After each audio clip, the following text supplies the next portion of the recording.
Well, hello there. It's me, Daniel, with Website Candy, and I'm bringing you a new video in reference to talking about Adobe Photoshop 14.2.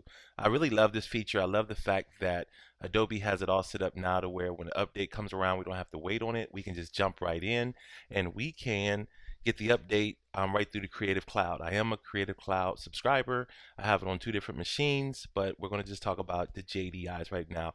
Here is a little screenshot that I took from when they updated to 14.1. I was kind of looking around and having a hard time trying to find um, what was new in Adobe Photoshop, and I really couldn't find what the new update was. So I took a screenshot. I was afraid, but I'm going to link below in reference to all the new updates to 14.2 Photoshop. So definitely be on the lookout for that right there. What we have right here, a few things I do want to show you in reference to the new update is if you go over here to your preferences and you go to General, right here you're going to see where under interface you can see where they have the enable narrowing option bar, and you'll see this right here. The first time that you open it up, it's going to be unchecked, and you can check it. The little dialog box right here says it's going to take effect the next time. But basically what this right here means is if you mouse over to give you this little yellow tag, it says enable narrow option bars for smaller monitors. So if you have a smaller monitor, if you're working with Photoshop on an 11-inch, your option bars are going to be a little bit more narrow. So I'm gonna leave that on, even though it's not going to really affect me too much here. Another thing I want to show you is when we come over here and we grab the eyedropper tool. Where is that eyedropper tool? I usually use the shortcuts, but right here is the eyedropper tool. And if we sample a certain color, which you'll notice here that the color popped up here in the recent swatches. So I'm gonna sample a different color, and you can see that color there. And I'm gonna kind of sample this color over in here. It looks the same, but it's really not necessarily the same, but it's going to show you your recent swatches. If you don't like that and you don't want it for any reason, you can come over here and uncheck the little box right there, uncheck the little shows recent colors, and that will go away. So I'm going to hit that thumb there. You can see the swatches are updating. Another thing that they've updated in the new JDIs is the color sampler tool.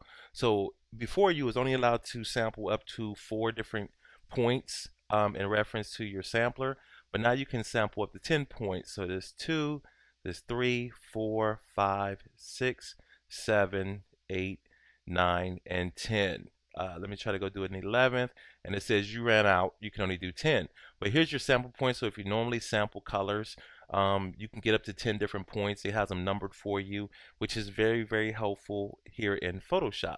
Another option, another thing that they've updated, which I really, really love and enjoy, is that the fact that if you come over here to a new layer, you see here the background.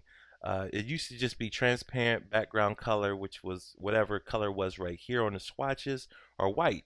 Now they have the other. So you can go over here, you can select the different colors or whatever, and you can come over here and you can say okay, and it's going to open up to that color that you chose right there. So there's been so many times that I have come into Photoshop, I go to new, and I normally have it on transparent usually.